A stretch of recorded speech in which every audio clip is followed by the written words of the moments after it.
She was 3 steps from the door when she stopped. Not because someone called her name. Not because a photographer shouted for one more shot. Audrey Hepburn stopped because of a pair of eyes.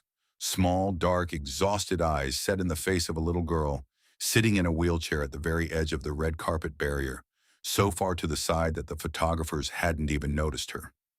The girl was 8 years old. She was wearing a yellow cotton dress that had been ironed carefully. The kind of careful that takes an hour and means everything. She was holding a photograph. It was a photograph of Audrey. Richard Hayward was already speaking. He was Paramount's director of publicity, a man who had orchestrated 100 events exactly like this one. October 5th, 1961. The world premiere of Breakfast at Tiffany's at Radio City Music Hall. A $2 million machine with moving parts and press deadlines and studio executives watching from the mezzanine. "Miss Hepburn," he said, his hand already at her elbow, already steering. "They're waiting inside. The program starts in 11 minutes and the photographers from Life are—" "Who is that child?" Audrey said. The little girl's name was Clara Whitfield. She was from Pittsburgh. Her father, James, worked the floor of a steel fabrication plant and had never in his life asked anyone for a favor he couldn't repay. Her mother, Rose, had spent the last 14 months learning a vocabulary she never wanted to know. Lymphoblastic, remission, relapse, palliative. The doctors had used that last word 3 weeks ago. It meant they had stopped trying to save Clara and started trying to make her comfortable.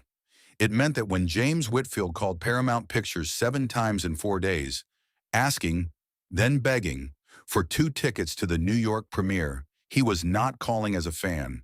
He was calling as a father who had run out of time. They told him no each time. So James had driven his family from Pittsburgh in a car with a broken heater, arriving at Radio City at 6 in the morning, 4 hours before anyone from the studio appeared. He had stood at that barrier in the October cold because he didn't know what else to do. What Clara had asked for was simple. She had whispered it to her mother 2 weeks earlier, in the particular quiet of a hospital room at 3 in the morning. "Mama," she had said, "I want to hear Moon River, not from a record. I want to hear her actually sing it." Rose had said, of course, the way mothers say things in the dark when they are protecting their children from the truth that some things cannot be found. But nobody had told Audrey Hepburn what could not be found. Hayward was still talking. Something about the program, about the executives in the mezzanine, about what happened to carefully constructed evenings when the centerpiece stopped moving. Audrey heard his voice the way you hear weather, present, continuous, not particularly interesting. She had eaten tulip bulbs to survive a winter that killed 20,000 of her neighbors. She had carried resistance messages past German soldiers as a child, knowing what discovery meant. The thing Hayward was threatening her with, professional inconvenience, a delayed program, a disrupted machine, did not locate itself anywhere in her nervous system as danger. She turned to look at him, not a hostile look, simply a look. Hayward stopped talking mid-sentence. "Richard," Audrey said, her voice so quiet that the publicist behind him had to lean forward, "that child is dying. I am only running late." She walked to the barrier. Later, people who were present would struggle to describe what happened to the atmosphere in those few seconds. A kind of silence moved through the noise the way silence sometimes does. Not an absence of sound, but a change in its quality. Audrey Hepburn, in white Givenchy, in the flashbulb light of the most celebrated night of her career, walked past the velvet rope to the far edge of the barrier where no cameras were pointed, and she knelt down in front of a little girl in a wheelchair. She did not arrange herself for photographs. She simply went down to Clara's level, the way you go down to speak to someone whose face you actually want to see. "What's your name?" she asked. "Clara." The girl's voice had been thinned by 14 months of hospitals. "I brought you this." She held out the photograph, a still from Roman holiday, Audrey laughing on a Vespa, purely alive. Clara had carried it from Pittsburgh. She had held it through the cold and the waiting and all the hours at the barrier. She was giving it back. Audrey took it with both hands. She looked at it for a moment, herself at 23, before the Oscar, before the Givenchy, before the name meant something to everyone in this building. And something crossed her face that the watching people could not entirely name. Not sadness, something older. "Would you like to come inside with me?" Hayward appeared at her shoulder, composed. "Audrey," he said very quietly, "the side entrance is not accessible for—" "Then we'll find one that is," Audrey said. She did not look up. It took 11 minutes.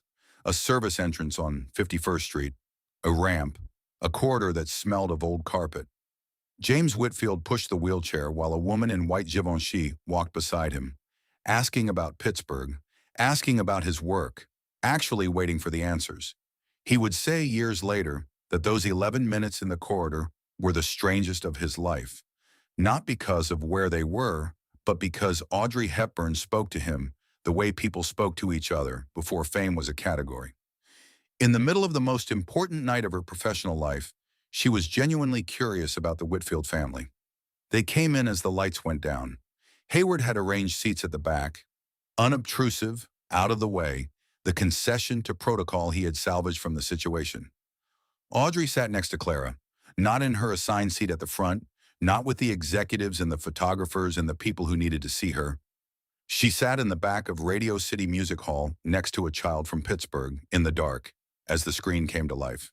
For 40 minutes, Clara watched without speaking, her eyes moving across the screen with an intensity Rose would later describe as thirst, the way the very sick sometimes look at things they love, as if looking hard enough might let them keep it. Then the fire escape scene came. On the screen, Audrey sat on a New York fire escape in a pale robe, a guitar on her knee, her hair loose, her face stripped of everything Holly Golightly was supposed to be, and the melody began. And her voice, recorded on a soundstage 2 years ago, unhurried and true, began to move through the dark of Radio City. Moon River, wider than a mile. Clara went very still. Audrey leaned toward the girl beside her. She did not make a production of it. She simply leaned close, and in a voice no louder than a breath, she began to sing along with the version of herself on the screen. Not a performance, something more like company. One voice enormous and recorded and pouring from the walls. One barely audible and close and warm and present, and between them a small girl in a yellow dress who had come from Pittsburgh to hear this exact thing. Old dream maker, you heartbreaker. Clara closed her eyes. Wherever you're going, I'm going your way. When the scene ended, neither of them spoke. James Whitfield was crying without sound, the way men cry when they have decided that crying is acceptable, but cannot yet make it loud. On Clara's face was an expression Rose had not seen in 14 months. Not the effortful happiness of a child trying to reassure her parents, but something underneath that. Something that was actually peace. After the film, Audrey brought the Whitfields backstage. There were photographs.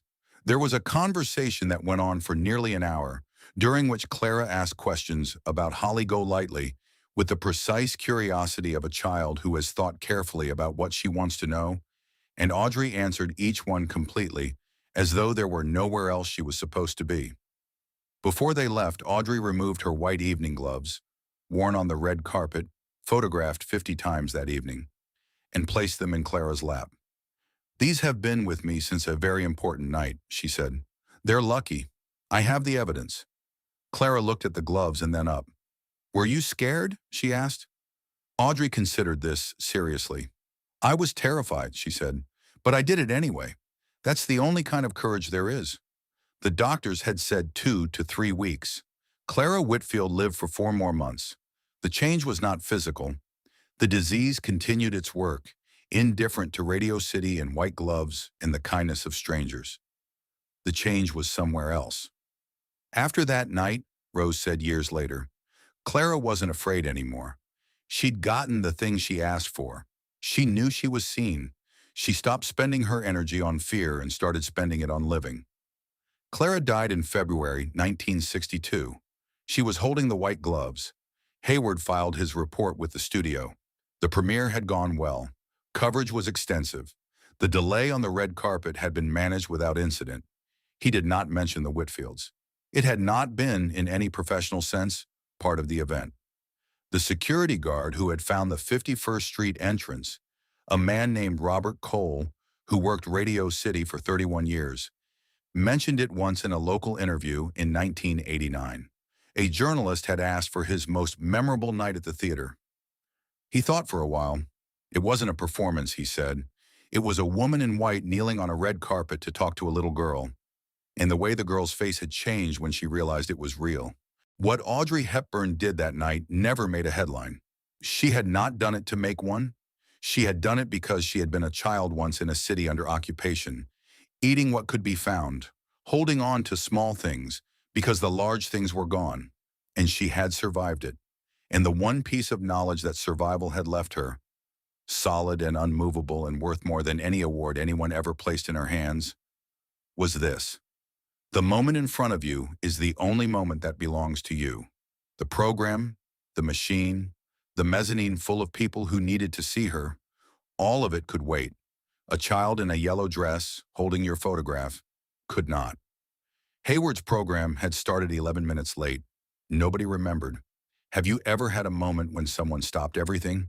The noise, the schedule, the expectation, and looked at you like you were the only thing that mattered? Write it in the comments. Because those are the moments that stay. The information in this video is compiled from accounts and reconstructed narratives for storytelling purposes. Some elements have been dramatized and may not represent 100% factual accuracy. AI-assisted visuals and narration are used for cinematic reconstruction. Our goal is to honor the spirit of the era as faithfully as possible.